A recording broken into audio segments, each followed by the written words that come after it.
Hello, everybody. This is Roger again. Welcome back.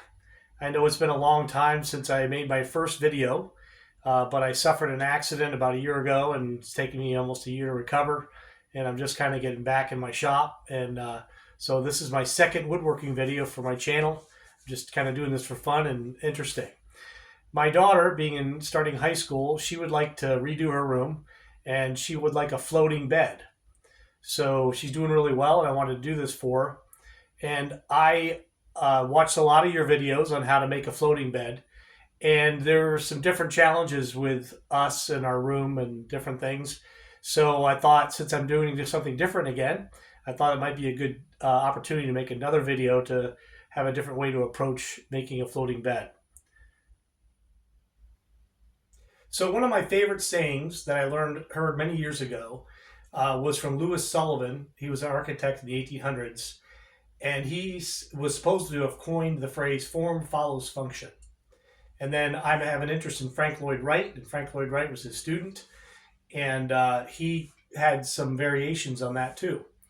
And I've used that for many years in terms of how I approach and kind of think about things. Well, in our case, the function of this bed is one, it has to appear floating. Two, my daughter has to love it and like it and appreciate it. Three, it has to store luggage underneath it.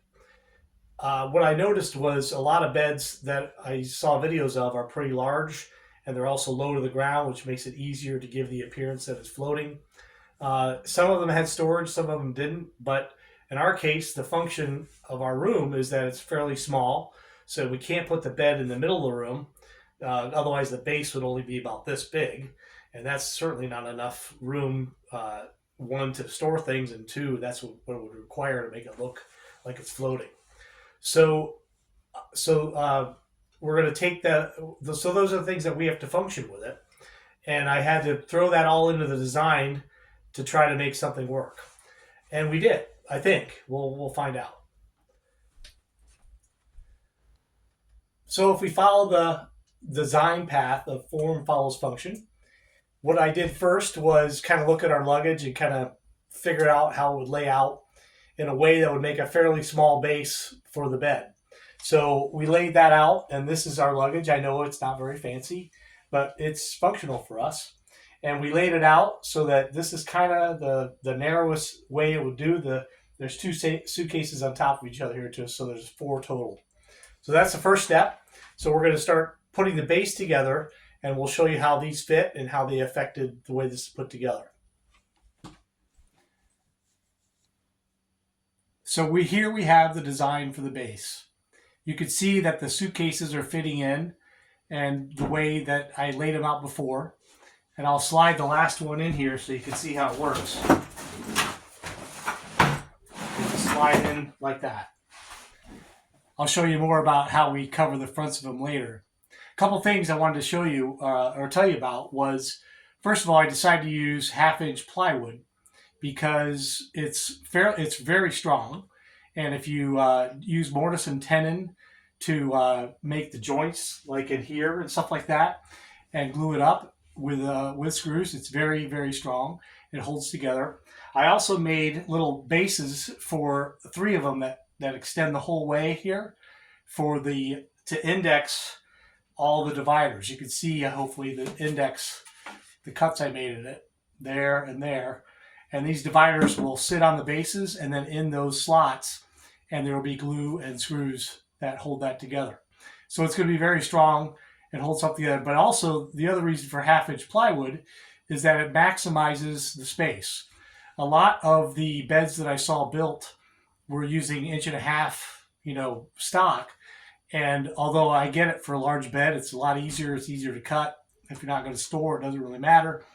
But in my case, every inch matters, and the strength is still there for when you use a 1/2-inch plywood in the way and the technique that I'm using. One thing I forgot to explain in the little segment before this was that you can see I also had these dividers cut at angles like this.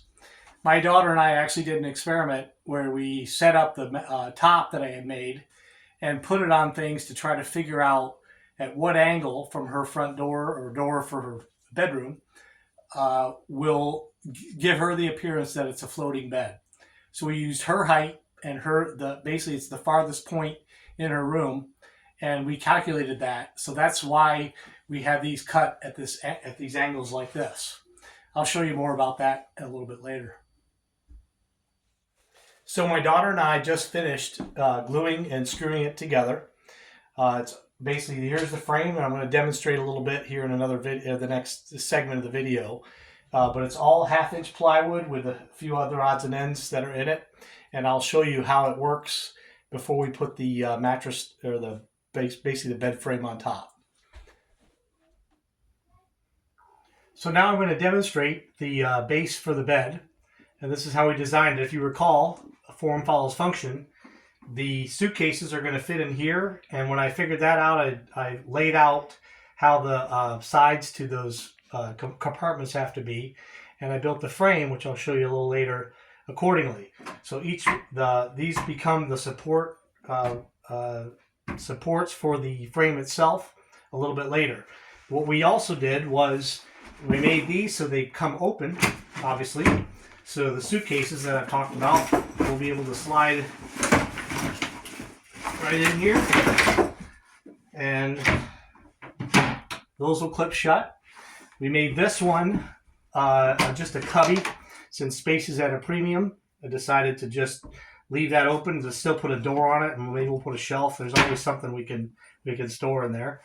And then, as you can see on the end, here, this one will open, and this happens to be my suitcase.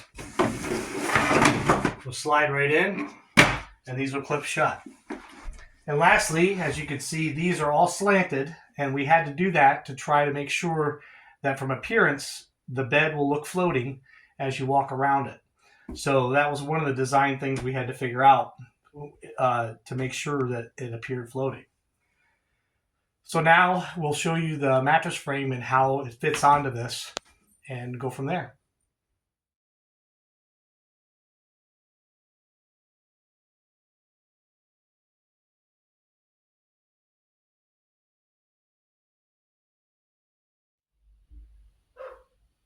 So now we've set the mattress frame right on top of the base. And as you can see, I had to design the framing to fit the base. So each one of these slats, or joists if you want to call it that, are sitting on top of one of those dividers. And dividers actually, act as their support. Down here, I had to cross the other way because obviously those compartments run the other way, so I had to kind of adjust the framing. One of the things you'll notice is that I didn't use like really wide wood for the structure of this. I used southern yellow pine because it's a lot stronger than what they call it, white spruce or whatever it is. And also we plan to stain and varnish this, so this has a pretty good appearance. It's pretty cost effective, and it's really not necessary to use those big 2x8s, at least in our case, for a bed this size. And it obviously saved me quite a bit of money, not having to buy all those. Instead of, I basically used, I think, 2x8s for the entire frame. The last thing I'm going to mention, if I may, is what we're going to do here is I'm going to actually, to attach this, I'm just going to put hinges on the back, just 2 hinges on the back there. So this has the ability, if we take the mattress off, to just hinge up, and we can still get everything out of there if we want to. But it's going to be enough to keep it from at least coming, it's going to hold it together when you put the weight on here with those hinges there. So we'll show you that in a little bit. So we finished putting the plywood on the frame for the mattress. We put that, of course, on the base. We set the mattress on, and of course I built this headboard for my daughter also. A couple things about designing this. My daughter, she likes to use one of these to sit on her bed, and she'll read or does her homework with her laptop quite a bit. So knowing that, I wanted to build this so that this was high enough and these were strong. These are 1/2-inch plywood in the channels, so they wouldn't be flimsy. I've seen, flimsy doors like that slide and you put weight on it, and they'll pop out. So we sized this also for a lot of her reading books. And of course, when I got done building it, I kind of noticed, because of the height of the mattress and everything, this is, there was a little bit of a cubby space down here at the bottom. So of course I put a little cubby on here, or a little door on it, so we didn't waste that kind of storage space. One last thing I want to mention was, I want to make sure you know this, that this bed, when it's done, will be a little bit tippy. So we're actually going to brace it against the trim of the house. So it's probably going to be just a couple screws, or I may have some kind of setup with a piece of wood or something like that. That's going to keep it from tipping. So it will actually be screwed to the wall to make sure that it's safe.